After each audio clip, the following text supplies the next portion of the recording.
So welcome to this new video. इस video में हम देखने वाले हैं बायोइनऑर्गेनिक केमिस्ट्री के कुछ प्रीवियस ईयर क्वेश्चन।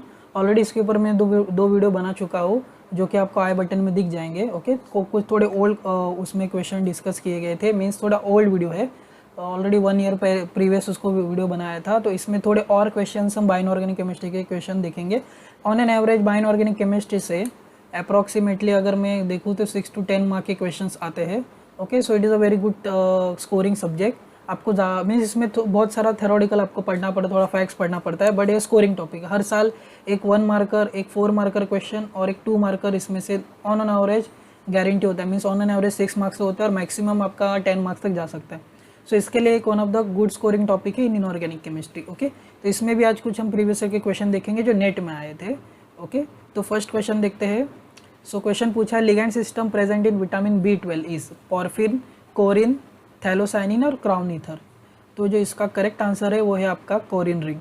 ओके, सो जो विटामिन B12 होता है उसमें आपका कोबाल्ट +3 मेटल होता है और एक कोरिन रिंग होती है। तो जनरली कोरिन रिंग होती क्या है, अगर आपको पता है, जो आपका ये वाला पार्ट होता है पॉर्फिरिन रिंग, तो इसका एक डेरिवेटिव है। ओके, पॉर्फिरिन रिंग आपकी इस तरह से होती है, नाइट्रोजन पायरोल रिंग होती है, वहाँ पे 4 पायरोल एक मेटल को अटैच है। ओके, और यहाँ पे एक इस तरह से एक रिजिड सिस्टम बनता है और यहाँ पे सब डबल बॉन्ड होते हैं। ओके, मैं अभी एग्जैक्टली डबल बॉन्ड की पोजीशन नहीं बता रहा हूँ, बस स्लाइटली अभी डाल रहा हूँ रैंडमली। तो दिस इज़ योर पॉर्फाइन रिंग। अभी कोरिन रिंग क्या होती है, कोरिन रिंग एक ही डिफरेंट होता है। यहाँ पे कोरिन रिंग में यहाँ पे आपका बस एक कार्बन लेस होता है। Okay, there is 1 carbon atom less, then it become corrin ring. तो विटामिन B12 में आपका ये कोरिन रिंग होता है और पॉर्फिरिन रिंग में एक कार्बन एक्स्ट्रा होता है। ओके, अगर पॉर्फिरिन रिंग से एक माइनस कर दूँ CH यूनिट तो आपको कोरिन रिंग मिल जाता है। Okay, so this is present in vitamin B12। और क्राउन ईथर जनरली आपके इस तरह से होते हैं, वहाँ पे 2-3 एटम, आप 2-3 क्राउन ईथर्स, इस तरह से क्राउन ईथर का स्ट्रक्चर होता है। Okay, so correct answer is B, that is crown ether. It was asked for June 2011 for 2 marks. Okay, easy question था। नेक्स्ट क्वेश्चन है कार्बोक्सी पेप्टिडेस कंटेन। तो यहाँ पे पूछा पेप्टिडेस करता क्या, उसका एक्टिव मेटल क्या है। तो जनरली कार्बोक्सी पेप्टिडेस करता क्या है, देखिए कार्बोक्सी पेप्टिडेस का काम क्या होता है, hydrolysis of peptide bond. Okay, और एक होता है कार्बोक्सी अनहाइड्रेस, कार्बोनिक अनहाइड्रेस इसको एक बोलते हैं, कार्बोनिक अनहाइड्रेस। तो कार्बोनिक अनहाइड्रेस क्या करता है, हाइड्रोलिसिस ऑफ CO2। तो यहाँ पे दोनों ऑप्शन है, तो करेक्ट क्या होगा, जहाँ पे पेप्टाइड बॉन्ड है वो देखना है आपको, बिकॉज आपके नाम में दिखा है कार्बोक्सी पेप्टिडेस। सो व्हाट विल डू, यहाँ पे लिखा है पेप्टिडेस, मतलब it is related to peptide bond. तो जनरली पेप्टाइड बॉन्ड क्या था, जनरली यहाँ पे कमाइड बॉन्ड होता है, बहुत बड़ी लंबी चेन होती है यहाँ से। तो ये क्या करता है, पेप्टिडेस इस कार्बन और नाइट्रोजन बॉन्ड को ब्रेक करता है। तो करेक्ट आंसर इसमें से क्या होगा, B और D में से होगा, बिकॉज ये CO2 के रिलेटेड नहीं है। अगर CO2 होता तो अनहाइड्रेस होता, अगर पेप्टिडेस दिया मतलब it has to related with peptide bond. और इसमें जो मेटल होता है वो जिंक होता है, और जनरली जिंक कैसा होता है, यहाँ पे नाइट्रोजन हिस्टिडीन अटैच होता है, यहाँ पे नाइट्रोजन हिस्टिडीन एक अटैच होता है, एक वाटर अटैच होता है। यहाँ पे वाटर अटैच होने के बाद यहाँ पे एक अमीनो एसिड का रेसिड्यू अटैच होता है। इस तरह से बहुत बड़ा स्ट्रक्चर होता है, बट मेनली इसका जो करेक्ट आंसर है वो है B, zinc containing metal enzyme है जो पेप्टाइड का बॉन्ड ब्रेक करता है, जहाँ पे कार्बन और नाइट्रोजन का बॉन्ड ब्रेक होता है। ओके, नेक्स्ट क्वेश्चन देखते हैं। इसमें नेक्स्ट क्वेश्चन है, ये भी दिसंबर 2011 2 मार्क के लिए पूछा गया था। तो इसमें है super oxide dismutase contain which metal ion. तो यहाँ भी मेटल के ऊपर रिलेटेड क्वेश्चन है, इसको बोलते हैं सुपर ऑक्साइड डिसम्यूटेज या फिर SOD शॉर्ट में। तो ये जिसमें होता है कॉपर +2 होता है और जिंक होता है, और इसका जो स्ट्रक्चर होता है इस तरह से होता है। आपकी एक इमिडाजोल आइटम होगा, यहाँ पे एक जिंक होता है, यहाँ पे कॉपर होगा, यहाँ पे हिस्टिडीन लगे होंगे, N histidine. Okay, oxygen containing amino acid, यहाँ पे भी आपका एक N हिस्टिडीन होगा। ओके, यहाँ पे एक N हिस्टिडीन होगा और यहाँ पे एक वाटर होगा। ओके, और उसके बाद इस तरह से आपका कुछ सुपर ऑक्साइड डिसम्यूटेज होता है। ओके, एग्जैक्ट स्ट्रक्चर में नहीं बता रहा हूँ, मैंने इसके ऊपर ऑलरेडी डिटेल में वीडियो में से क्रैश कोर्स टाइप वीडियो बनाया है, आप देख सकते हैं, उसका भी मैं लिंक डाल दूंगा, तो आपको क्रैश कोर्स के वीडियो में उसका स्ट्रक्चर प्रॉपर ही मिल जाएगा। सो इसमें जो करेक्ट मेटल है वो कॉपर और जिंक है, और जो जिंक कॉपर का रोल होता है वो एक्चुअली डिसम्यूटेज करता है। यहाँ पे एक्चुअली डिसम्यूटेज क्या है, जो सुपर ऑक्साइड बनता है O2 माइनस, उसको पेरोक्साइड में और बाद में वाटर में, मीन्स थोड़ा लेस रिएक्टिव में कन्वर्ट करना, ऑक्सीजन में या फिर पेरोक्साइड में कन्वर्ट करना, बाद में ऑक्सीजन का आपका वाटर में कन्वर्जन होता है। तो जनरली ये कन्वर्जन सुपर ऑक्साइड डिसम्यूटेज करता है। अगर सुपर ऑक्साइड डिसम्यूटेज करने का ज़रूरत क्यों है, because it is very reactive species and it can damage cell which can lead to cancer. Okay, generally cells को डैमेज करता है सुपर ऑक्साइड पेरोक्साइड, तो थोड़ा कम रिएक्टिव स्पीशीज में सुपर ऑक्साइड को ब्रेक डाउन करता है। तो इसमें जो फंक्शनल रोल है वो कॉपर का होता है, कॉपर मेन काम करता है, और जिंक का काम सपोर्ट देना, मीन्स सपोर्टिंग रोल है इसका यहाँ पे। ओके, सपोर्टिंग रोल, और जो फंक्शनल रोल है वो कॉपर का रोल है। Okay, so correct answer will be B. Let's check next question. The reduction of nitrogen to ammonia carried out by metal enzyme in nitrogenase needs how many electron. Okay, how many electron means कितने electron चाहिए। तो इसके लिए आपको कौन सा concept पता होना चाहिए बायो इनऑर्गेनिक का, वो है नाइट्रोजन फिक्सेशन। अभी नाइट्रोजन फिक्सेशन क्या होता है actually, what do mean by nitrogen fixation. यहाँ पे नाइट्रोजन को, एटमॉस्फेरिक नाइट्रोजन को अमोनिया में कन्वर्ट करते जनरली प्लांट जनरली। ओके, ताकि अमोनिया जो क्रिएट हुआ है वो बाद में पेप्टाइड सिंथेसिस, अमोनिया सिंथेसिस में, पेप्टाइड या फिर अमीनो एसिड सिंथेसिस में यूज़ हो। ओके, तो इसमें जो रिएक्शन होती है नाइट्रोजन टू अमोनिया, उसको नाइट्रोजन फिक्सेशन बोलते हैं। और इसमें जनरली इलेक्ट्रॉन्स कितने लगते हैं, ऑलमोस्ट 8 इलेक्ट्रॉन्स लगते हैं। तो जो इसका रिडक्शन होता है वो इस तरह से होता है, मीन्स कन्वर्जन एक्चुअली बोलेंगे। यहाँ पे नाइट्रोजन होगा, यहाँ से 2 अमोनिया क्रिएट होंगे, और यहाँ पे जो यूज़ होता है वो ATP यूज़ होता है। ओके, और साथ ही साथ यहाँ से ADP का ATP में कन्वर्जन होता है, साथ ही साथ यहाँ पे फॉस्फोरस निकलता है। ओके, तो इसके लिए आपको रिएक्शन पता होनी चाहिए। ADP, दिस इज ATP का ADP में कन्वर्जन होता है। तो इसके लिए आपको चाहिए कितने, 8 प्रोटॉन और 8 इलेक्ट्रॉन। ओके, 8 प्रोटॉन और 8 इलेक्ट्रॉन आपको इसके लिए चाहिए होते, और जो कि नाइट्रोजन को अमोनिया में कन्वर्ट करे। साथ ही साथ जो ATP से ADP कन्वर्ट हुआ तो यहाँ से फॉस्फर निकले, वो फॉस्फर यहाँ पे लिखे हैं। ओके, जनरली 16 लगता है, 16 का रेशो लगता है यहाँ पे। ओके, यहाँ पे 16 फॉस्फोरस निकलेंगे। ओके, तो यहाँ पे अमोनिया का, या इस तरह से देखिए, नाइट्रोजन यहाँ पे 0 ऑक्सीडेशन स्टेट में, बिकॉज 2 नाइट्रोजन एक दूसरे से बॉन्ड है, यहाँ पे माइनस में है, so it is reduction. Okay, तो यहाँ पे माइनस में है नाइट्रोजन, तो it is reduction. So correct answer will B D. Okay, ये डायरेक्ट इस इक्वेशन से पता चलता है कितने इलेक्ट्रॉन लगते हैं। ओके, नेक्स्ट क्वेश्चन देखते हैं। या this question asks for 4 marks. In bacterial rubredoxin number of iron atom sulphur bridge and cysteine ligands are. तो जनरली जो रुब्रोडॉक्सिन होता है, rubredoxin it is a electron transfer protein. Okay, electron transfer protein. अभी electron transfer protein generally किसके लिए use होते हैं, आपके साइटोक्रोम्स में। जनरली साइटोक्रोम एक आयन बेस है, वो भी एक तरह का इलेक्ट्रॉन ट्रांसफर प्रोटीन, ये भी एक तरह के इलेक्ट्रॉन ट्रांसफर प्रोटीन होते हैं। इनके एक और यूनिट टाइप होते हैं जिनको फेरोडॉक्सिन बोलते हैं। ओके, वो भी आयन कंटेनिंग सल्फर है। तो वो कहाँ पे जनरली यूज़ होते हैं, ये सब आयन सल्फर प्रोटीन है, और ये इलेक्ट्रॉन ट्रांसफर प्रोटीन है। ये फेरोडॉक्सिन आपका फोटोसिंथेसिस में यूज़ होता है, it is use in photosynthesis. Okay, तो जनरली जो रुब्रोडॉक्सिन का स्ट्रक्चर इस तरह से होता है, आपका आयन होगा और 4 सिस्टीन के सल्फर, सिस्टीन अमीनो एसिड के जो सल्फर रहते हैं वो इसको अटैच होते हैं। Okay, so there is no bridging sulphur.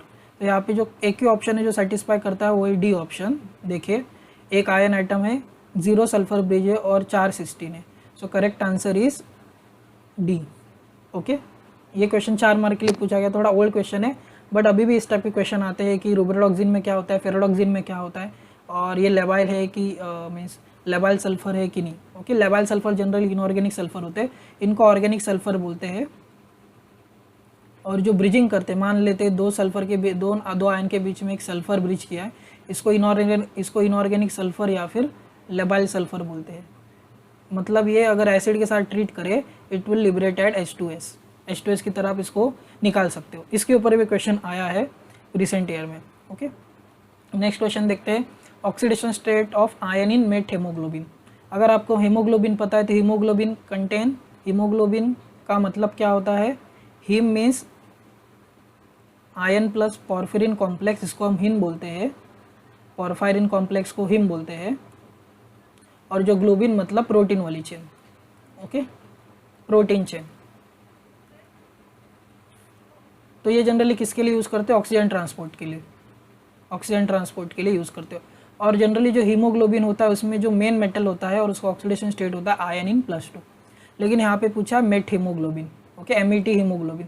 तो इसमें डिफरेंस क्या, इसमें इतना ही डिफरेंस होता है, यहाँ पे आयन +3 में ऑलरेडी होता है। जनरली हीमोग्लोबिन पाया जाता है वो आयन 2 होता है, लेकिन हमारे ब्लड में कुछ परसेंटेज, बहुत ही 1 या 2% आयन 3 कंटेनिंग हीमोग्लोबिन होता है, जिसको मेट हीमोग्लोबिन बोलते हैं, ओके। और जनरली इसकी टेंडेंसी होती है विद ऑक्सीजन बाइंडिंग वो ज़्यादा होती है, ओके, ऑक्सीजन बाइंडिंग की कैपेसिटी ज़्यादा होती है, इंक्रीजेज बाइंडिंग कैपेसिटी, जिसकी वजह से इसका जो ऑब्वियसली हीमोग्लोबिन का काम क्या, ऑक्सीजन ट्रांसपोर्ट करना, मतलब हीमोग्लोबिन फर्स्ट ऑक्सीजन से बाइंड करेगा, देन जब मसल टिश्यू के उधर जाएगा तब ये रिलीज करेगा, मीन्स बाइंड एंड रिलीज। लेकिन मेट हीमोग्लोबिन के केस में क्या होता है, ऑक्सीजन बाइंडिंग अच्छी से होती है तो इसका रिलीज इज नॉट गुड, सो ये रिलीज नहीं कर पाता, अच्छे से बाइंड कर पाता है, इसकी स्ट्रॉन्गर बाइंडिंग होती है ऑक्सीजन के साथ, ओके। तो ये ऑक्सीजन ट्रांसपोर्ट में हेल्प नहीं करता, जिसकी वजह से अगर आपके ब्लड में मेट हीमोग्लोबिन का परसेंटेज ज़्यादा है तो आपकी हीमोग्लोबिन की ऑक्सीजन कैरिंग कैपेसिटी कम होती है, because ion 2 can easily bind and detach with oxygen, but ion 3 बहुत अच्छे से बाइंड करता है, ओके। इसकी वजह से आपका जो ऑक्सीजन कैरिंग कैपेसिटी होती है स्पेशली हीमोग्लोबिन की, वो थोड़ी कम हो जाती है because presence of met haemoglobin, okay. और जनरली ये ब्लड में 1 to 3% पाया जाता है, बहुत कम होता है लेकिन पाया जाता है, ओके, जिसकी वजह से डेफिशिएंसी आती है। नेक्स्ट क्वेश्चन देखते हैं, ये क्वेश्चन जून 2012 में आया था, 4 मार्कर। ये क्वेश्चन है हीमेरिथ्रिन के ऊपर, okay, this was asked on hemerythrin. अब हीमेरिथ्रिन क्या है, it is non haem protein, non haem containing protein. वो क्या काम करता है, ऑक्सीजन बाइंडिंग, ऑक्सीजन ट्रांसपोर्ट का करता है, ओके। ये भी एक तरह का है, नॉन हिम मतलब इसमें हिम ग्रुप नहीं है, ओके, पॉर्फिरिन ग्रुप नहीं, इसमें आयन होगा, उसमें बहुत सारे अलग अलग अमीनो एसिड के रेसिड्यू होंगे, लेकिन इसमें हिम ग्रुप नहीं है, मतलब पॉर्फिरिन रिंग वाला पार्ट नहीं, भले फिर भी इसको हिम ग्रुप बोलते हैं बिकॉज ऑक्सीजन ट्रांसपोर्ट में जनरली यूज़ होता है, ओके। तो इसमें स्ट्रक्चर क्या होता है, देखिए हीमेरिथ्रिन का जनरली यहाँ पे 2 आयन सेंटर होते हैं और एक हाइड्रोक्साइड बॉन्ड से अटैच होते हैं, यहाँ पे एक और सल्फर बॉन्ड होता है, ऑक्सीजन कार्बन ऑक्सीजन, इस तरह से एक एक्स्ट्रा बॉन्ड होता है, ऑक्सीजन, एक ऑक्सीजन ऑक्सीजन, यहाँ पे एन हिस्टिडीन होगा, यहाँ पे एन हिस्टिडीन होगा, ओके, यहाँ पे एन हिस्टिडीन होगा, यहाँ पे एन हिस्टिडीन होगा, ओके, यहाँ पे एन हिस्टिडीन होगा। तो इट हैज़ 2 मेटल सेंटर, 1 2 3 4 5 6, 1 2 3 4 5। यहाँ पे जो कोऑर्डिनेशन नंबर होता है 5 होता है, यहाँ पे 6 होता है, और जब भी आपका O2 अटैच होता है, O2 will attach on this carbon atom, not this ion item, okay. किस तरह से अटैच होगा, इस तरह से अटैच होगा, और यहाँ पे हाइड्रोजन बॉन्डिंग करता है, ओके, हाइड्रोजन बॉन्डिंग करता है, और दोनों का जो ऑक्सीडेशन स्टेट होता है both are simultaneously oxidise, okay. ये आयन 3 और आयन 3 में कन्वर्ट हो जाते हैं। Fe2 स्टार्टिंग में थे डीऑक्सी हीमेरिथ्रिन, ऑक्सी फॉर्म में ये आयन 2 में कन्वर्ट होता है, और यहाँ पे देखिए ये ऑक्सीजन डायरेक्टली अटैच नहीं है, ये इनडायरेक्टली ऑक्सीडाइज कर रहा है सामने वाले आयन को, okay. Y hydrogen bonding, because यहाँ पे हाइड्रोजन बॉन्डिंग है, तो इसकी वजह से ये किस में कन्वर्ट होता है, हाइड्रोक्सी बॉन्ड में, पेरोक्साइड टाइप बॉन्ड में, okay. O2 get converted to O2 minus, okay. तो अभी देखना है कि कौन से स्टेटमेंट करेक्ट है। The changes which occur O2 bind to hemerythrin are, 1 atom is oxidized, which is wrong, both ion get oxidized, correct, O2 bind to 1 oxygen atom, O2 bind to 1 ion atom and is also hydrogen bonded, which is correct, hydrogen bonding है। O2 bind to both ion atom and it is also hydrogen bonded, no, okay, hydrogen bonding है लेकिन दोनों का साथ directly attach नहीं है, okay. तो ये रॉन्ग है, तो करेक्ट आंसर क्या है, BNC, ओके, BNC। तो BNC आपको कहाँ पे दिख रहा है, यहाँ पे A option, so correct answer will B BNC। Hydrogen bonding होगा लेकिन वो एक ही आयन से अटैच होता, बिकॉज यहाँ पे कोऑर्डिनेटिंग साइड वैकेंट साइड है, तो यहाँ पे आके अटैच होगा। यहाँ पे कोऑर्डिनेशन नंबर 6 है, सैचुरेटेड है, लेकिन सेकंड आयन पे जगह खाली रहती है, वैकेंट साइड होती है, जाके आपका O2 अटैच होगा, ओके। देखिए यहाँ पे इस तरह से ऑक्सो हीमेरिथ्रिन होता है, या डीऑक्सी हीमेरिथ्रिन है, ओके। नेक्स्ट क्वेश्चन देखते हैं, this is asked for 4 mark in June 2012, it is related to your photosynthesis. अभी फोटोसिंथेसिस जनरली होता क्या है आपका, आप यूज़ करते हो, जनरली प्लांट्स यूज़ करते हैं एनर्जी प्रोड्यूस करने के लिए, तो उसमें आपके बहुत सारे इलेक्ट्रॉन ट्रांसफर प्रोटीन यूज़ होते हैं। तो यहाँ पे पूछा है, इन photosynthetic system redox metalloprotein involved in electron transfer are cytochrome B, cytochrome BF और plastocyanin. The pathway of electron flow is, तो आपको करेक्ट पाथवे पता होना चाहिए। इसके लिए आपको फोटोसिंथेसिस का चार्ट पता होना चाहिए। फोटो सिस्टम 1 पहले आता है कि फोटो सिस्टम 2 पहले आता है, इलेक्ट्रॉन कहाँ से कहाँ फ्लो होता है। ओके, तो इसका जो करेक्ट आंसर है, यहाँ से फर्स्ट आपका साइटोक्रोम बी में इलेक्ट्रॉन जाता है एक्चुअली, उसके बाद साइटोक्रोम BF में जाता है, उसके बाद PC में। PC स्टैंड फॉर प्लास्टोसाइनिन, और प्लास्टोसाइनिन एक copper containing electron transfer protein है, और ये दोनों ion containing electron transfer protein है। इसके पहले भी प्लास्टोसाइनिन फिनोफाइनिन आता है, सॉरी दिस इज फिनोफाइनिन, एक इलेक्ट्रॉन ट्रांसफर प्रोटीन है। अगर नेक्स्ट स्लाइड में इसका जो करेक्ट आंसर है C है, इसके लिए आपको ये चार्ट पता होना चाहिए। ये फिनोफाइनिन है, देन साइटोक्रोम है, देन प्लास्टोक्विनिन है, देन साइटोक्रोम है, और PC पूछा है। ओके, तो करेक्ट आंसर क्या है, B to BF to PC। यहाँ पे दो ये वाला पार्ट नहीं पूछा है, यहाँ पे डायरेक्ट यहाँ पे पूछा है। ओके, फिनोफाइनिन है, इसके बाद B में जाता है, B से आपका BF है, BF से PC में जाता है प्लास्टोसाइनिन में। ओके, ये भी मैंने अपने क्रैश कोर्स वीडियो में डिस्कस किया है। Okay, let's see next question. It asks for June 2012 2 marks. यहाँ पे पूछा correct sets of biologically essential elements. तो आपको एलिमेंट चाहिए जो जनरली ह्यूमन बॉडी या फिर प्लांट बॉडी या फिर एनिमल बॉडी के लिए जनरली यूज़ होता है। तो आप देखिए सब जगह आपको आयन दिखता है। आयन सबसे इंपॉर्टेंट है ऑक्सीजन ट्रांसपोर्ट के लिए, तो ऑब्वियसली ये वाला ऑप्शन चला जाता है, because ion one of the essential element है ह्यूमन बॉडी के लिए भी। देखिए जनरली बायोलॉजिकल में हम जनरली ज़्यादातर इंपॉर्टेंस ह्यूमन बॉडी को देते हैं। उसके बाद देखते हैं क्या ऑप्शन आता है आपके पास, कौन सा ऑप्शन है, मोलिब्डेनम। लेट्स से मोलिब्डेनम किसके लिए यूज होता है, generally nitrogen fixation, it is one of the important reaction.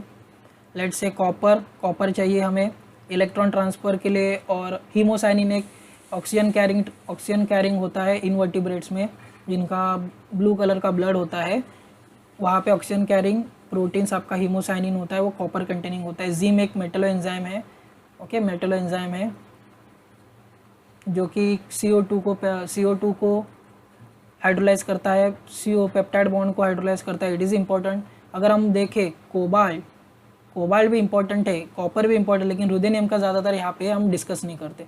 तो it is important but ruthenium is not one of the essential element. Similarly यहाँ पे Mn है नहीं ऑलरेडी, बिकॉज Mn ज़्यादातर हम यूज़ नहीं करते। यहाँ पे सिल्वर एक इंपॉर्टेंट है, सिल्वर ज़्यादातर देखा नहीं जाता, one of the least important. Then यहाँ पे रुदेनियम है। तो यहाँ पे कौन सा सेट करेक्ट है, आपका फर्स्ट A सेट करेक्ट है। ओके, तो इसके लिए आपको देखना है कि सब के सब सेट करेक्ट है कि नहीं। यहाँ पे तीनों बाकी सेट में कोई ना कोई ऑड एलिमेंट है। जनरली सिल्वर रुदेनियम हम ज़्यादातर देखते नहीं, आपको आयन दिख जाएगा, कॉपर दिख जाएगा, Mn है, फोटोसिंथेसिस में Mn क्लस्टर होता है, मैग्नीशियम आपको क्लोरोफिल में मिलेगा, जिंक मिलेगा, लेकिन बाकी सब नहीं मिलेंगे। ओके, इसके लिए वहाँ पे सब में एक गलत एलिमेंट दिया है जो नॉन एसेंशियल होता है। कुछ एलिमेंट कुछ बैक्टीरिया में रहेगा, लेकिन मोस्ट ऑफ जब जनरलाइज किया जाता है तो ये सब एलिमेंट आपके कॉमन होंगे। इसके लिए इसका करेक्ट आंसर क्या होगा, A। ओके, नेक्स्ट क्वेश्चन है, ये क्वेश्चन पूछा है cancer related means cancer therapy के ऊपर। तो platinum complex of ammonia and chlorine in anti tumour means anti cancer agent, the correct isomeric formula for complex and precursor is. तो इसका correct answer क्या है, यहाँ पे सिस प्लैटिन यूज़ करते हैं, और सिस प्लैटिन में प्लैटिनम अमोनिया क्लोरीन और क्लोरीन यूज़ करते हैं। तो कौन सा होगा, B और D तो चला जाएगा बिकॉज सिस प्लैटिन यूज़ करते हैं। A और C में देखना है, A और C में क्या होता है, और दोनों भी ऑप्शन सेम है। अभी देखना है Cl4 से निकलता है कि अमोनिया से आप लोगे। तो इसके लिए आपको एक रिएक्शन पता होनी चाहिए या फिर एक कॉन्सेप्ट पता होना चाहिए, ट्रांस इफेक्ट। अभी अकॉर्डिंग टू ट्रांस इफेक्ट क्या है, जो क्लोरीन का होता है ट्रांस इफेक्ट ज़्यादा होता है। अगर हम PtCl4 से ट्राई करें, लेट्स ट्राई PtCl4 से अगर रिएक्शन स्टार्ट करें, स्क्वायर प्लेनर कॉम्प्लेक्स में ट्रांस इफेक्ट दिखाता है, तो क्या होगा, फर्स्ट स्टेप में एक अमोनिया इसमें ऐड हो जाएगा। ओके, इस तरह से ऑब्वियसली एक Cl निकल जाएगा, अमोनिया आ जाएगा। उसके बाद आप फिर से अमोनिया डालोगे। सिंस क्लोरीन का ट्रांस इफेक्ट ज़्यादा है, ट्रांस इफेक्ट मतलब ये इसको रिमूव करने में हेल्प करेगा। ऑब्वियसली अगर आपने फिर से अमोनिया डाला तो ये तो रिमूव आपको लग रहा है कि ज़्यादा चांसेस है, बट क्या होगा, ये वाला रिमूव होगा, बिकॉज ये आपने रिमूव करेक्ट किया और बैकवर्ड रिएक्शन किया, आपको फिर से ये पार्ट मिलेगा, जिसकी वजह से आपको क्या मिलेगा, यहाँ पे सिस प्लैटिन मिलेगा। लेकिन अगर आपने प्लैटिनम अमोनिया के साथ रिएक्शन की, let me change the ink colour, platinum ammonia के साथ रिएक्शन की क्या होगा, फर्स्ट हम इसमें क्लोरीन डालेंगे, लेट्स सी, क्लोरीन डाला, यहाँ पे अमोनिया है,